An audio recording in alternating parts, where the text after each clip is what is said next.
के अंतर्गत आवे वाला चारों विधानसभा सीट के वोट प्रतिशत बढ़ गई। ई वोट प्रतिशत बढ़ल का संदेश दे रहल बटुए।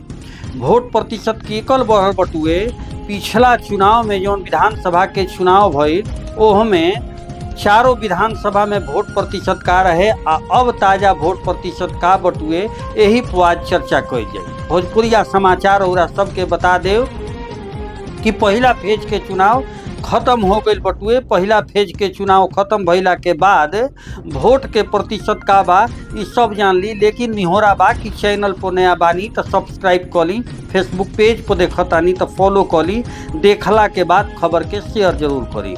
वोट प्रतिशत बढ़ गई बबुआ। जी हाँ, पूरा अगर बातचीत कल जाओ तो बरहमपुर में यह बात 2025 विधानसभा चुनाव में 58.11% वोटिंग भइल बटुए। बक्सर में 65.40% वोटिंग भइल बटुए।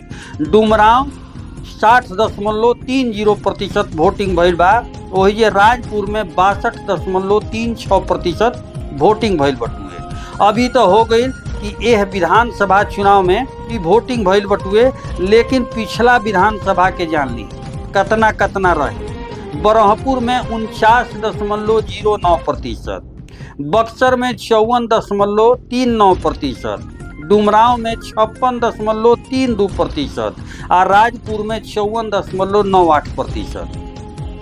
यह तरीका से चारों विधानसभा क्षेत्र में वोटिंग प्रतिशत बढ़ गई बटुए। इससे साफ जाहिर होता कि कहीं ना कहीं जनता जवन बिया यह बार बदलाव के मूड में नजर आ रहा बिया। जहाँ भी वोटिंग प्रतिशत बढ़ेला आकलन यह लगावल जाला कि कहीं ना कहीं जनता हो जाके बदलाव के मूड में बिया। का यह कहल जाओ कि महिला लोग यह बार बढ़ चढ़ के हिस्सा ले बटुए।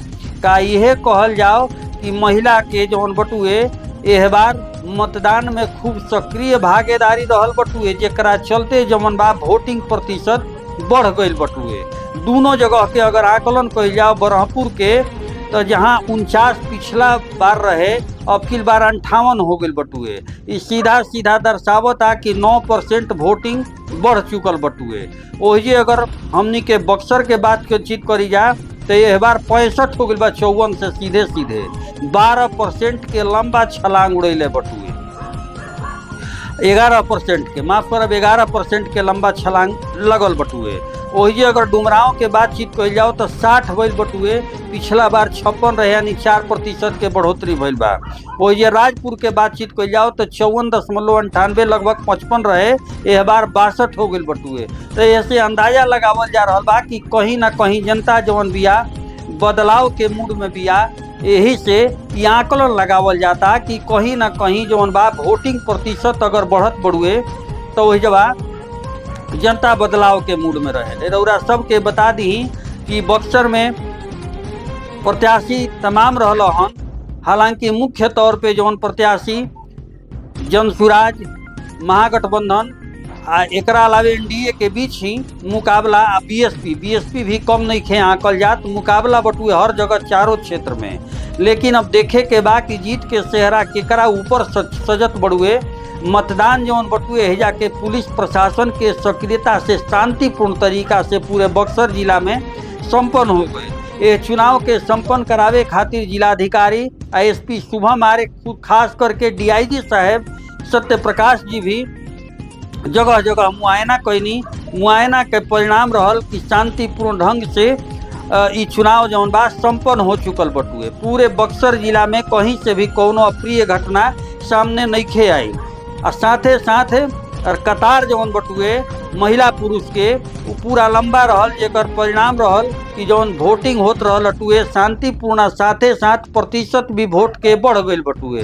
तो कहीं ना कहीं वोट के प्रतिशत अगर बढ़ल बटुए तो जिला प्रशासन भी एकर खुद जौन बटुए बढ़ चढ़ के हिस्सा लेलस, जेकर परिणाम रहल कि वोटिंग प्रतिशत भी बढ़ल बटुए।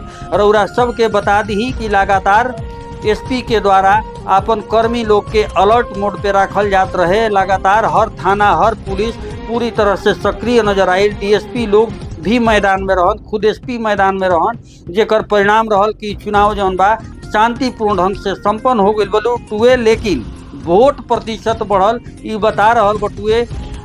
आकलन लगावल जा रहल बा हर जगह के जैसन के आंकड़ा लगावल जाला। जब जब चुनाव भइल बा अगर प्रतिशत बढ़ल बा तो आकलन इहे लगावल जाला कि कहीं ना कहीं जनता जौन बा बदलाव के मूड में बिया। बाकी जौन आई वोट के दूसरा फेज के चुनाव जब हो जी, पहला फेज रहल है 18 जिला में चुनाव रहल अटुए पूरे बिहार में। अब दूसरा फेज के जब चुनाव आ जाई तो सर्वे भी भोजपुरिया समाचार बताई कि के जीत सकता के हार सकत बड़ुए। लेकिन रउरा दर्शक लोग से निहोरा बा, चैनल पर नया बानी तो सब्सक्राइब करी, फेसबुक पेज पर देखतानी तो फॉलो करी, देखला के बाद शेयर जरूर करी।